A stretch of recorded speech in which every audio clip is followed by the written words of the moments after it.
ராஜசேகரின் மகன் குலோத்துங்கன் மதுரையை ஆண்டு வந்தபோது, அந்தணன் ஒருவன் திருப்பந்தூரில் இருந்து தன் மனைவியையும் கைக்குழந்தையையும் அழைத்துக் கொண்டு மதுரையில் உள்ள மாமனார் வீட்டிற்கு வந்து கொண்டிருந்தான். வழியில் காட்டில் மரத்தடியில் மனைவியையும் கைக்குழந்தையையும் விட்டுவிட்டு நீர் தேடி சென்றான்.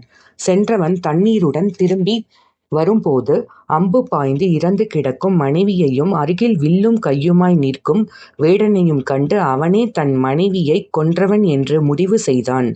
வேடனை அழைத்து மதுரைக்கு வந்தான். குலோத்துங்க பாண்டியனிடம் முறையிட்டான். வேடனோ தான் ஏதும் அறியாத நிரபராதி என்று உறுதியாகக் கூறினான். தீர்ப்பை சில தினங்களுக்கு தள்ளி வைத்த பாண்டியன் வேடனை சிறையில் இட்டான். சோமசுந்தர கடவுளை தரிசித்து, நீதான் தீர்ப்பு கூற வழிகாட்ட வேண்டும் என்று பிரார்த்தித்துக் கொண்டான்.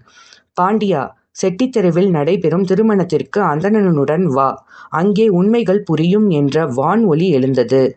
அவ்வாறே திருமணத்திற்கு சென்றனர். அங்கே இறைவனின் திருவருளால் யமதூதர்கள் இவர்கள் கண்ணில் பட்டனர்.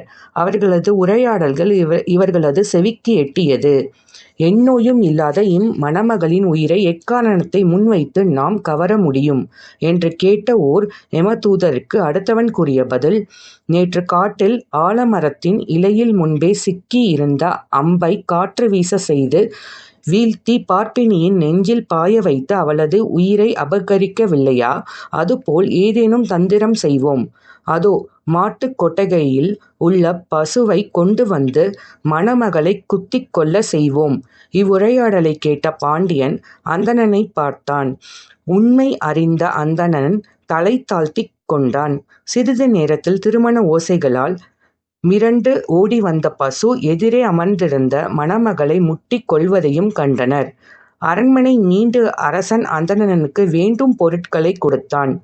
சிறையில் இருந்த வேடனையும் விடுவித்து மன்னிப்பு கேட்டுக் கொண்டு நிறைய பொருட்களை தந்து இருவரையும் வழி அனுப்பி வைத்தான். நன்றி.